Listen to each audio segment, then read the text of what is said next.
Psicología te hace frente.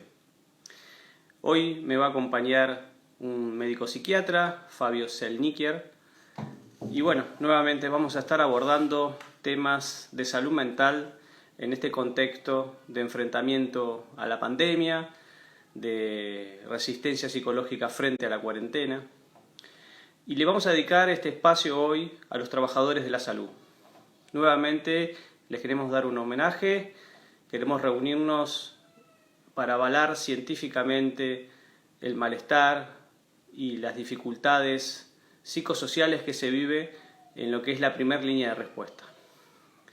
Así que a ellos nuestro aplauso, nuestra dedicación de este espacio. Así que bueno, bienvenidos y bienvenidas. Vamos a ir esperando que se vaya sumando la gente. Ya veo que hay gente amiga que nos va a acompañar.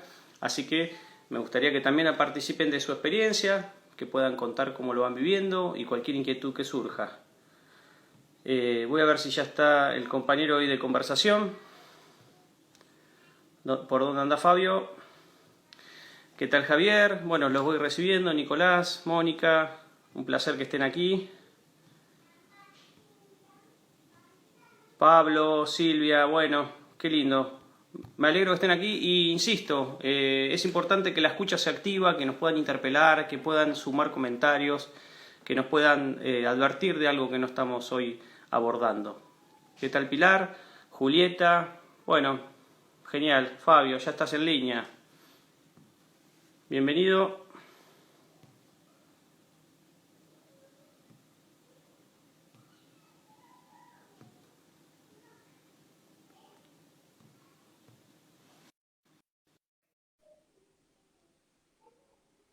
Bueno, ya lo estoy invitando a Fabio, así que, bueno, hola Cecilia, me alegro que estén acá. Hola Fabio, ¿cómo estás? ¿Cómo estás?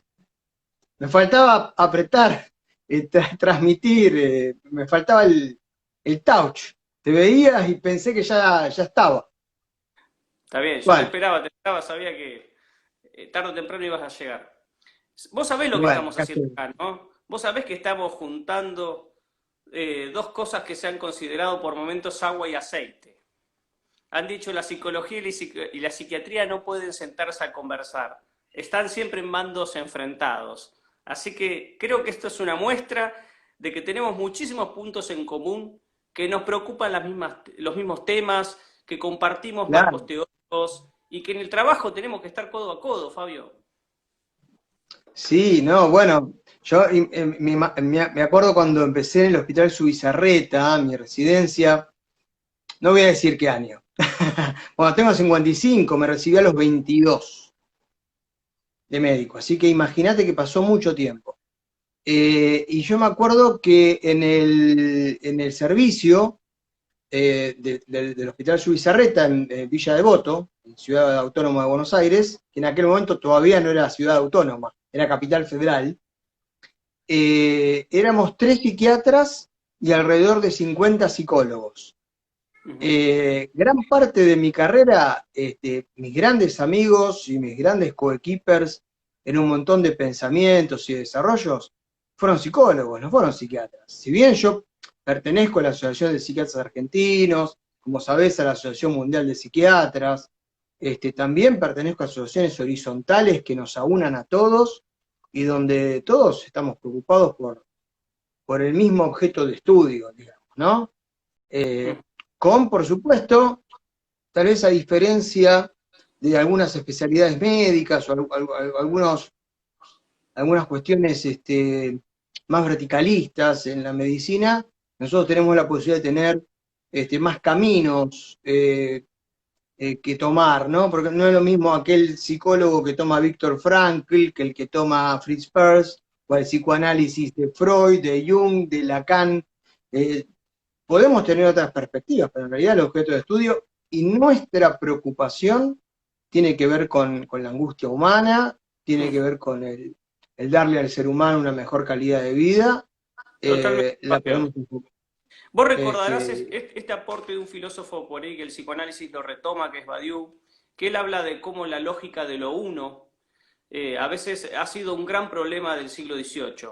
Pensar los problemas desde un solo punto de vista, reducir a veces los problemas a una única causa. Entonces digo, qué importante en un momento hoy que nadie está preparado para dar hoy por hoy cátedra de la pandemia y de la pospandemia. Por eso celebro que nos juntemos a conversar, a tirar líneas, a imaginarnos escenarios posibles, porque creo que hay una construcción que hay que hacerla casi de forma inédita. Tenemos que abrir los lápices que teníamos guardados y ponernos a dibujar algo que no tenemos idea de qué se trata.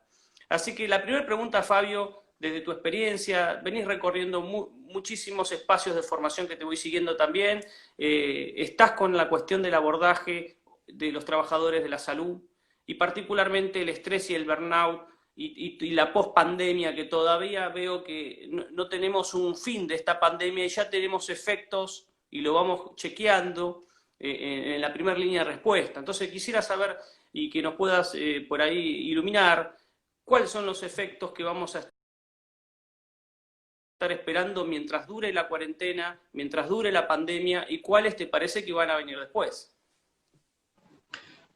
Sí, mira, justamente, Juan Pablo, vos nombraste una palabra que para mí es fundamental y voy a nombrar a un filósofo que es Edgar Morin, o Morin, como quieran llamarlo, que hablaba justamente de la teoría de la complejidad, ¿no? Y que junto con la teoría del caos de un químico, un bioquímico, Ilya Prigogine, nos señalaban en qué cuestión compleja, multidimensional, multifactorial estamos metidos hoy día y que no puede haber un solo punto de vista desde el cual se pueda abordar este tema sin que se vean tocados, y ahí aparece también la teoría sistémica de von Bertalanffy, ¿no? O sea, cómo la teoría sistémica, la teoría de la incertidumbre de Heisenberg, de la física cuántica, cómo hay diferentes, incluso disciplinas,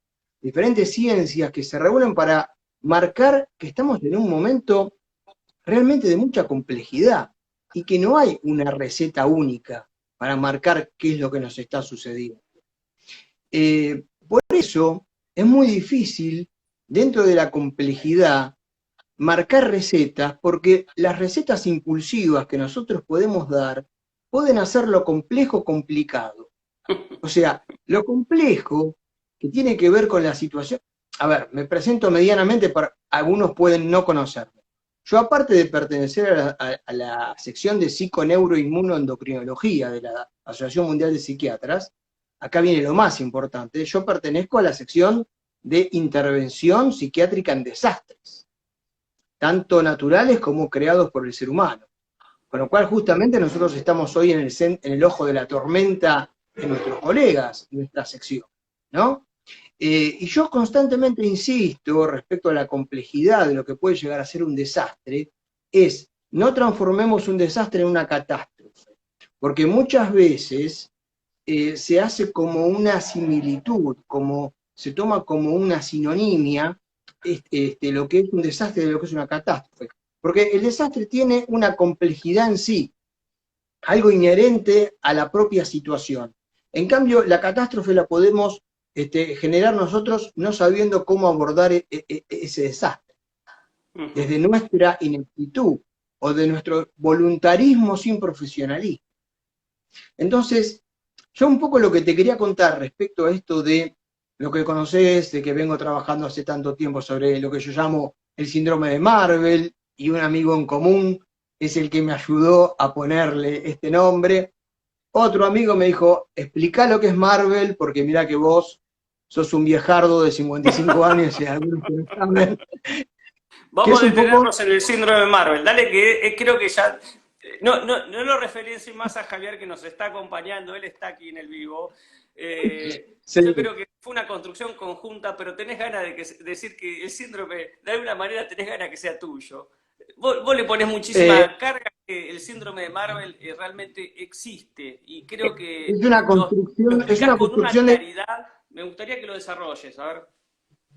Es una construcción de Javier conmigo, porque con Javier tenemos una relación muy especial, muy cercana, muy afectiva, de un vuelo intelectual, reflexivo y filosófico muy alto desde hace muchos años, y donde ambos tenemos en común nuestra preocupación por la protección de nuestros compañeros, colegas.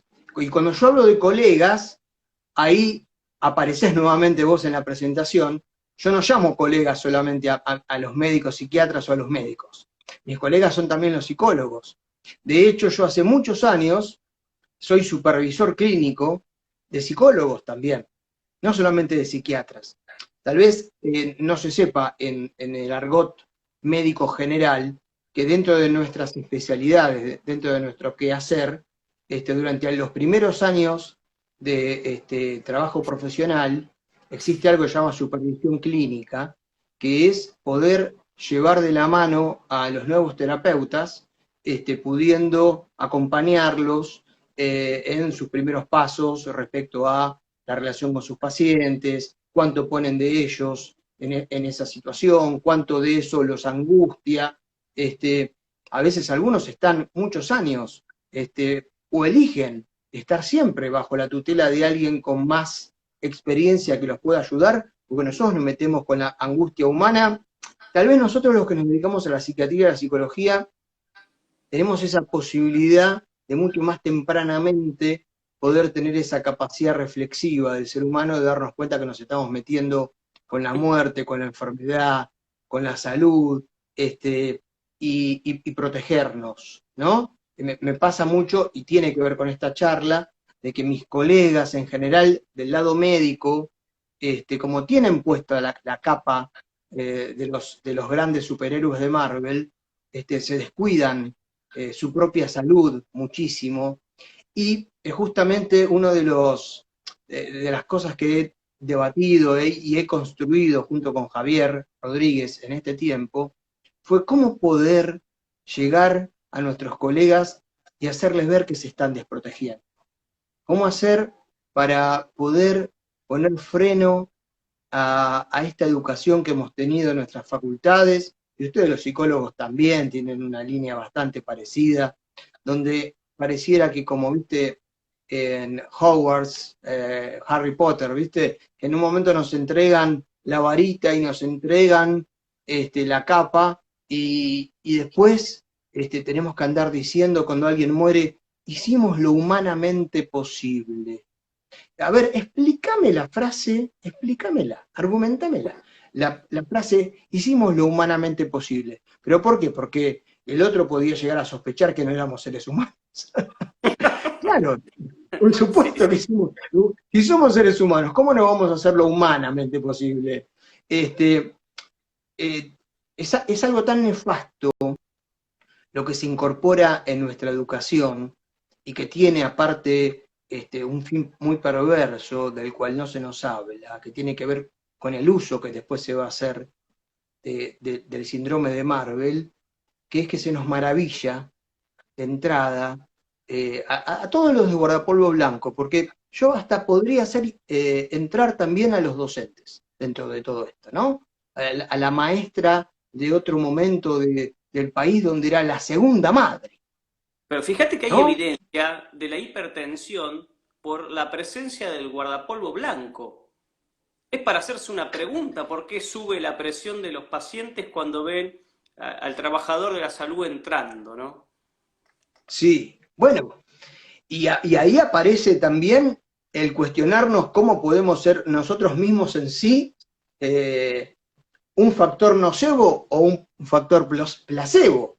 Es decir, cómo nuestra presencia puede generar una ayuda en un tratamiento, o puede desde nuestra personalidad o nuestra distancia o determinadas palabras que podemos utilizar, un factor contrario a lo que el paciente está necesitando de nosotros.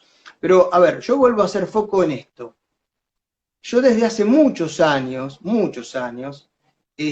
me he concentrado en mis colegas como pacientes, y en mí como paciente también, ante todo, cuidándome, mi salud física, mental, psiconeuroinmunoendocrinológica multidimensional, teniendo a alguien que siempre me supervise y que por arriba mío me esté diciendo, pará, hasta acá sí, hasta acá no, con este paciente sí, con este paciente no. acá estás metiendo tu historia, acá no estás metiendo tu historia. O sea, alguien que me guíe, alguien que esté por arriba y que me diga, momento, hasta acá. Nos educan con determinado formato donde evidentemente nuestro narcisismo, que seguramente es parte de nuestra personalidad premórbida, diría, que me permitan esta licencia, ¿no? Porque los médicos, los abogados, los ingenieros, los psicólogos, tenemos determinados, que son profesiones, por supuesto, muy vocacionales, que no son como otras que son en general tomadas, que me disculpen los contadores, y otras profesiones, donde más bien a veces pasa, no sé bien qué estudiar, pero quiero algo que me pueda generar una entrada, etcétera. Ciencias económicas, administración de empresas. O sea, hay, sin bajarlas, sin desestimarlas, por supuesto, esas profesiones no son profesiones tan pasionales como las nuestras. Esa pasión que nosotros ponemos en nuestra profesión hace que perdamos un poquito de frontalidad a la hora de hacer elecciones, de tomar impulsos, de realmente repensar nuestra profesión, de ver en qué nos metemos, en qué no. Y hay mucho de impulsividad, y hay mucho de cerebro límbico, ¿viste? Lo nuestro. Y hay poco de frontal. Entonces, hay otras profesiones que son mucho más racionales. Los Sabés que muchachos y muchachas. parte de la audiencia te da la razón, Fabio. Hay varias personas que van comentando, yo no te quiero interrumpir, pero No, por dan favor. fe No, que sea que un la capa tiro. existe, que la capa uno se la pone, que cuando está el momento de dar malas noticias sacude un poco esa frase y también referencia en otra como todo a nuestro alcance desde la ciencia, ¿no? Como parecería que es un límite que es muy difícil de traducir, que es la finitud y lo falible de nuestros conocimientos. Porque volviendo a la pandemia y este no saber que tenemos del COVID, tanto desde la parte infectológica como del impacto en la sociedad. Yo creo que si hoy la salud mental tiene algo para decir, tiene que decir de alguna manera que, por un lado, no tenemos herramientas intelectuales, pero estamos dispuestos a pensarlo. Tenemos ganas de pensarlo, tenemos ganas de contener a la comunidad, porque la comunidad está confinada en un grupo, otro grupo está trabajando en la primera línea de respuesta. ¿Y nosotros cuál es nuestro rol, Fabio? ¿Cuál pensás que es nuestro rol como trabajadores que van acompañando a estos equipos que están en la línea de lo más difícil? Yo creo que, mira, ante todo, una bajada de línea de la Asociación Mundial de Psiquiatría en la parte de sección en desastres es, por ejemplo, que seamos conscientes que todavía no estamos trabajando con estrés postraumático. Estamos trabajando con estrés disruptivo. Porque es algo que nos vino de afuera, que desconocemos, que es inédito, que es complejo, que es impredecible, que nos genera una enorme incertidumbre y para lo cual todavía no tenemos respuesta. Esta enorme sinceridad que estoy ejerciendo en este momento con vos en decir esto, puede generar en el otro un cierto malestar, más cuando el otro fue educado para hacer un diagnóstico, un pronóstico, ejercer un tratamiento y obtener una cura, como algo casi matemático.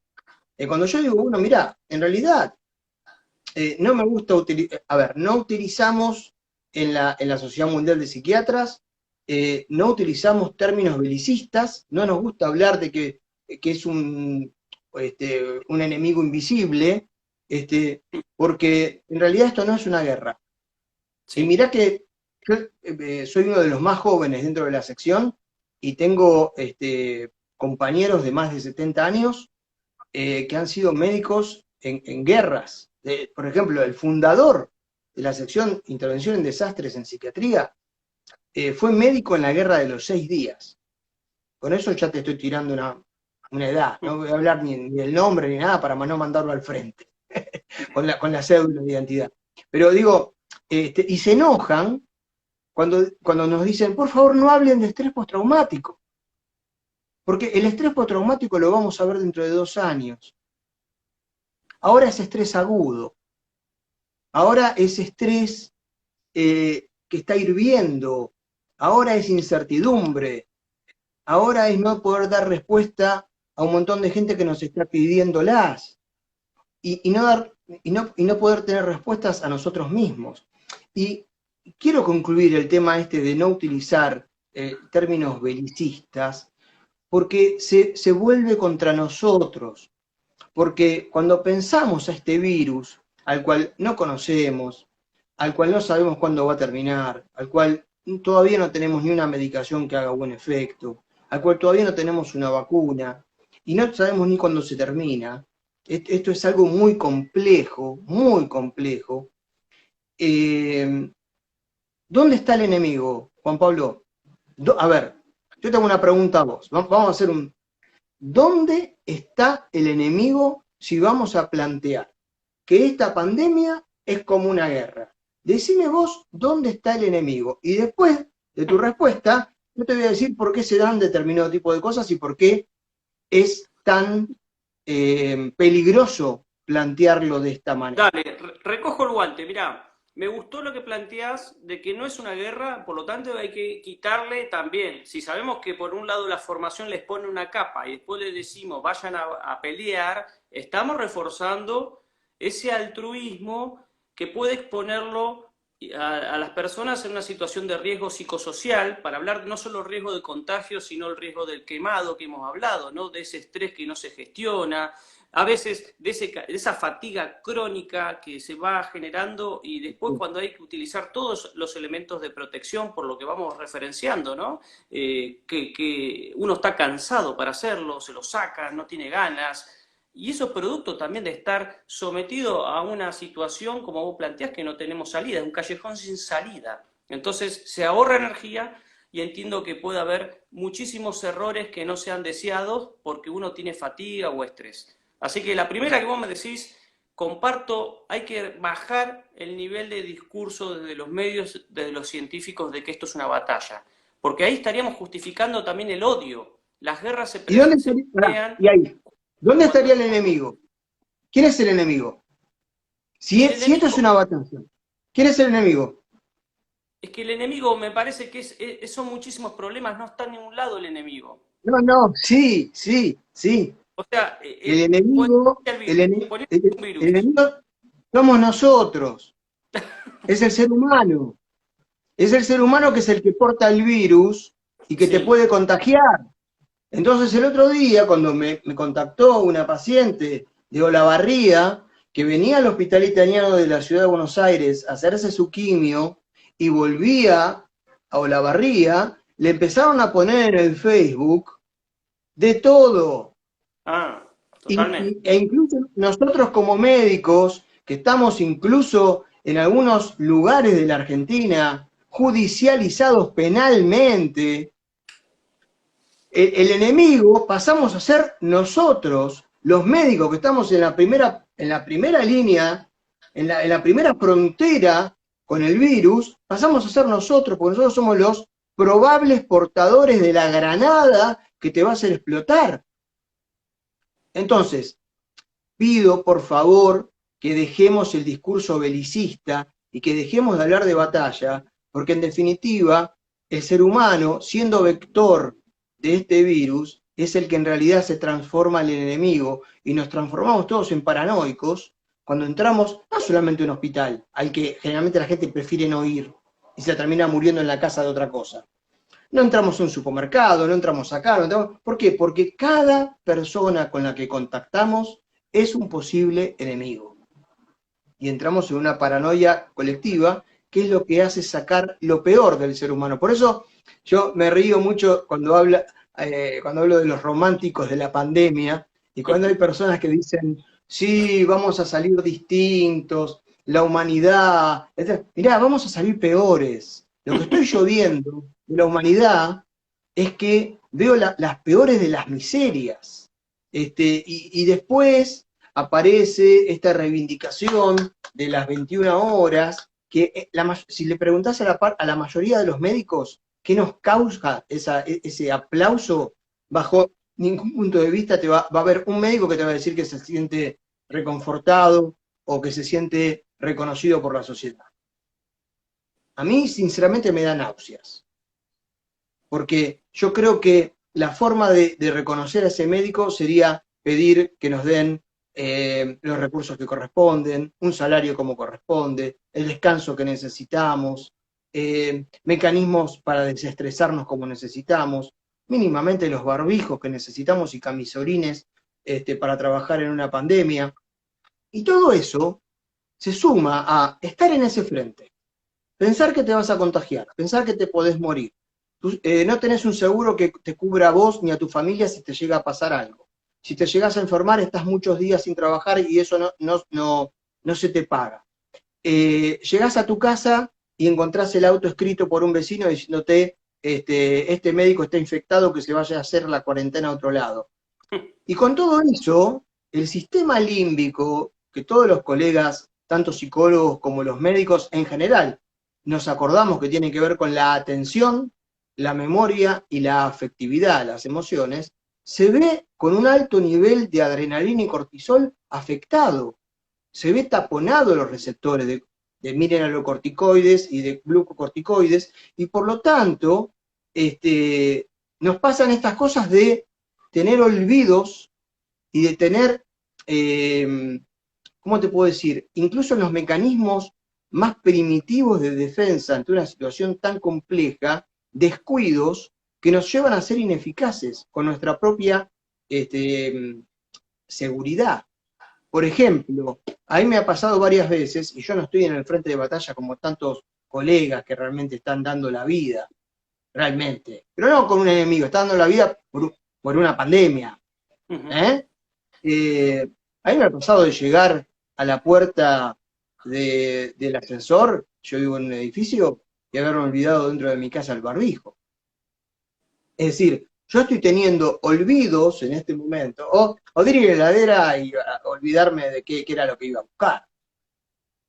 Porque tiene que ver con la preocupación, tiene que ver con el ¿Sabes, estrés, tiene que ver con el burnout. Fabio? No quiero que se Sí, pierda. Hay un comentario. A mí me encanta cuando se puede multiplicar este interés de que